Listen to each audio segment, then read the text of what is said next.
Good afternoon, Professor, and thank you for accepting this interview, and thank you for finding the time. We are actually very curious as constructions organizers to knowing more about our participants, but also knowing more about the speakers coming at our conferences. And as a first question, I would ask you, what is your background in terms of academic experiences? And also how your path so far intersects machine learning and non-globular proteins. So that's a great question. To give a short answer, how did I get into machine learning and not... So I got into machine learning before I got into non-globular proteins. We were working on regulatory sequences in the genome, in the non-coding DNA. And it turns out that many of the classical bioinformatics methods that we were using at that time, we could improve them by using techniques from machine learning. And of course, this was before the time of the AI revolution. But already we could see the power of machine learning. And at that time, the machine learning models that I was very interested in were probabilistic models. So they always had an underlying probability model. So they were extensions of maybe classical statistical methods. And I got into non-globular proteins because I was studying signaling. I got very interested in protein kinases and their substrates. And it turns out that most of the phosphorylation sites that I was studying, they were in intrinsically disordered regions. And that was the first time I heard of intrinsically disordered regions. There was no, in my biochemistry course, there was no mention of them.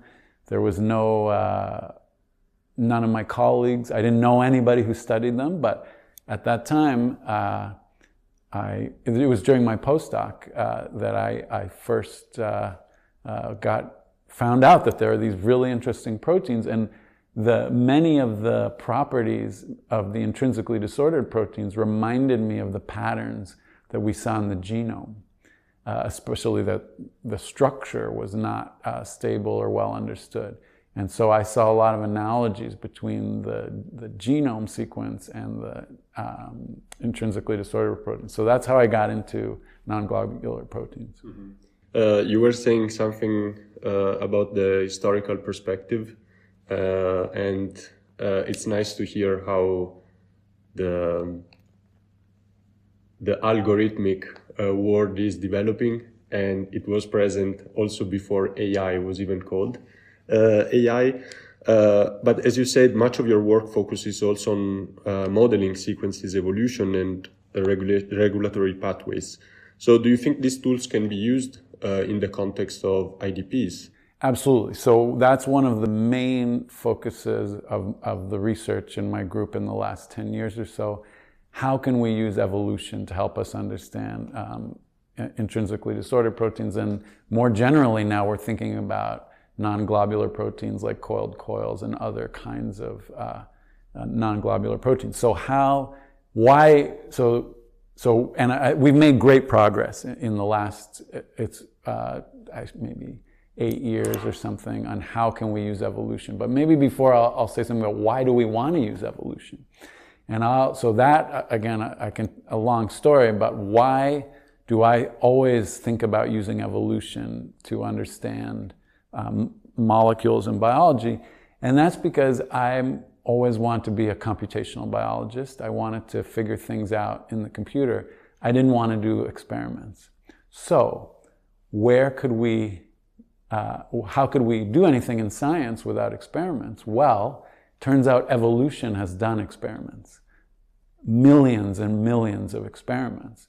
And so bioinformatics and computational approaches that can take advantage of the millions of experiments that evolution has done can be incredibly powerful, and sometimes even more powerful than actual experiments in the lab. And some interesting examples of that we don't often think about, but the most famous bioinformatics tools when I was a student, they were things like BLAST.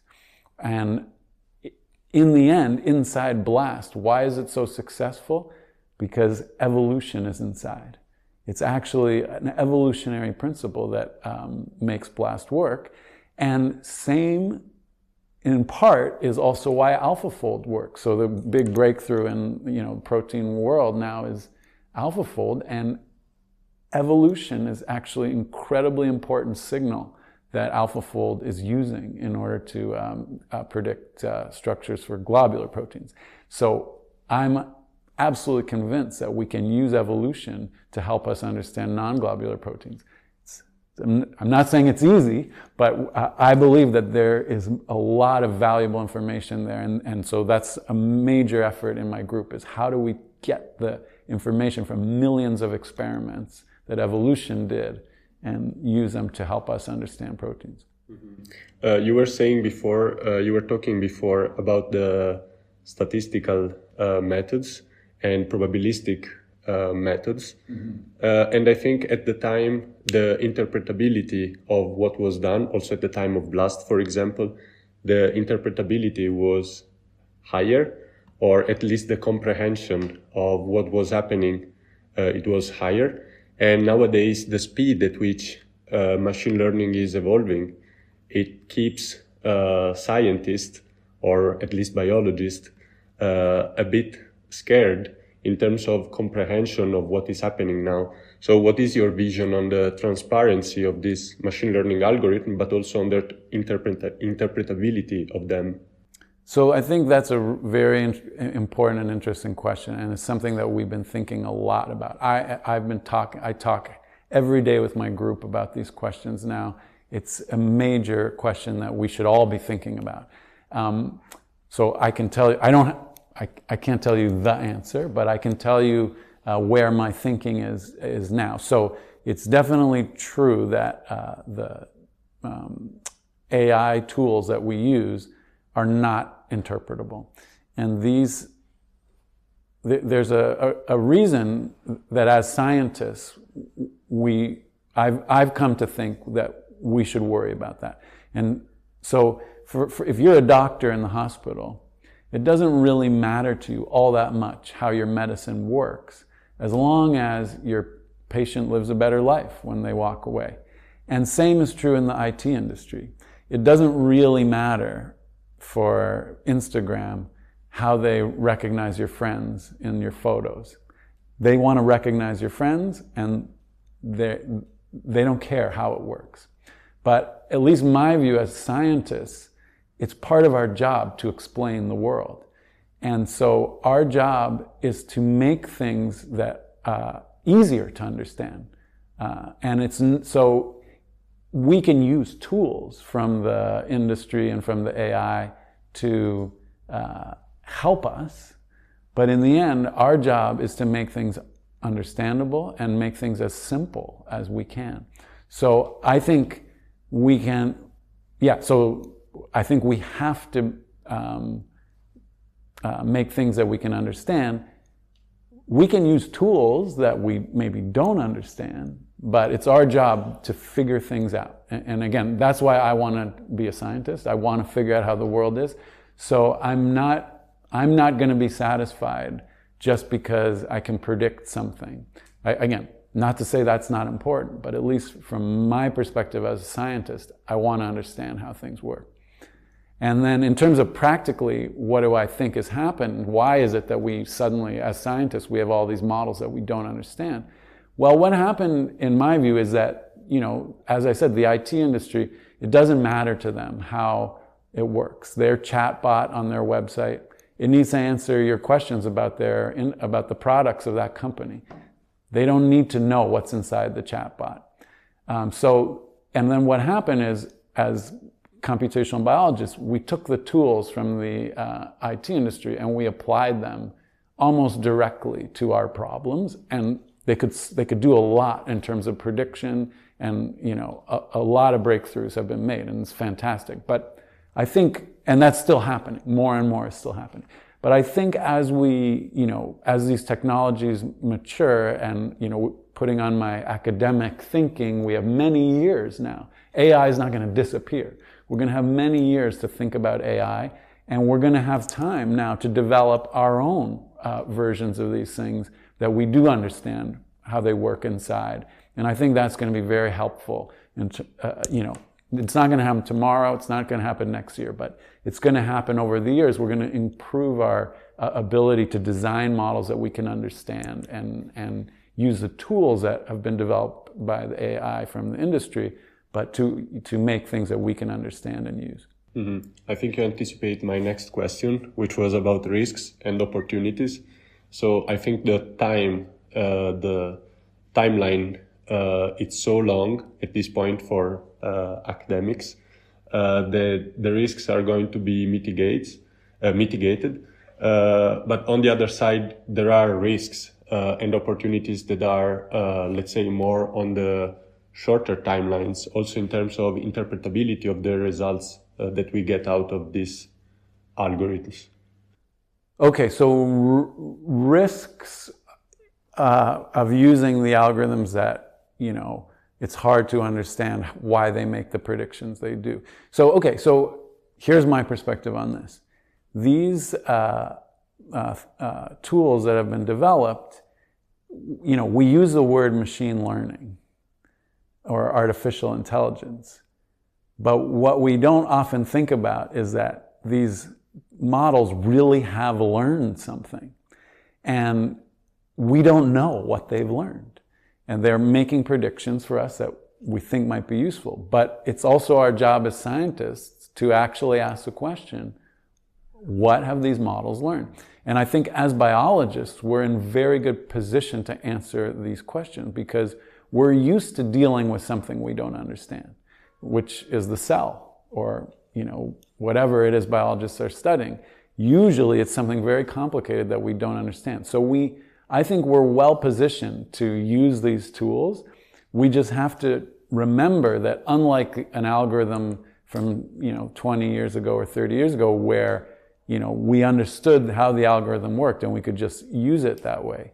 These algorithms, we have to treat them and we have to treat them more experimentally, and we have to ask the questions of them. What has it learned? And again, we know how to do that as biologists. We need controls. We need negative controls. We need positive controls. But if we design, and we need to design our experiments in a very clever way. But I think if we take the time to do that, I think we can absolutely use these tools. And I think the risks can be easily mitigated by just thinking about these things in the right way. Mm-hmm. I think you've been in the field of machine learning algorithms development for long enough to, let's say, draft a sort of trajectory. And maybe it would be nice to know what is the future perspective that you see on the applications of this algorithm in the field of non-globular proteins. So for non-globular proteins specifically, I think that, there's a lot of potential for the protein language models, and I think we're only beginning to understand the potential. I think for non-globular proteins, though, we have enough training data to train our own unsupervised models. We don't have to use the models, we don't have to use models that were developed for globular proteins like AlphaFold. They're very powerful for their problems, but we should train our own models that are designed for our tasks. And I do believe that that's possible. I think we won't be able to use, we don't have labeled training data. So we're going to have to think about unsupervised models, but we've already seen that a lot of breakthroughs are happening using unsupervised or self-supervised learning. I think those are the directions we should be thinking about for non-globular proteins because we don't have big databases of labeled data. Mm-hmm. As an academic that is maybe outside of the European context, let's say, how do you see this kind of initiatives like a cost action or, I don't know, whatever other kind of European initiatives in terms of giving guidelines, but also financial support when it's related to emerging field like the one related to AI and machine learning for non-globular proteins? again, it's hard for me to speak about the cost program in general because I don't know what the other initiatives they're doing. But I can say for this area in particular, I think it's fantastic that they have this initiative. And I think the organizers of this specific initiative in some ways were brilliant to start this initiative just at the time when the protein folding problem had this huge advance. And they were in some ways even ahead of the time because they recognized immediately the advance of AlphaFold and the first solution to the protein folding problem. They started this program that, well, what about the rest of the proteins? But they understood AlphaFold and the breakthrough, but the rest of the world was still behind. And it's only last year AlphaFold guys got the Nobel Prize and really widespread appreciation for how important a breakthrough it was. Of course, I knew that it was a major breakthrough 3-4 years ago, but now everybody knows. And so I think in some ways their idea to bring this group together was in some ways looking to the future ahead of most of the world. I think most of the world now starting to appreciate non-globular proteins and how important they are, but Europe is ahead. I think because of this group and because they've managed to bring people together to start thinking about these problems even a few years before the rest of the world. Yeah, completely agree. And I also think the future keeps, in a certain way, it would be nice to know what will happen. But sometimes when speaking with people that have a sort of historical perspective on how things have developed, you already start to get some feelings about what it will be. And I think also scientists and students watching this interview will be happy, but also curious about what will happen in the future. So thank you so much for finding the time and for your words and enthusiasm. And I really hope to see soon your next research. Thank you. Thank you.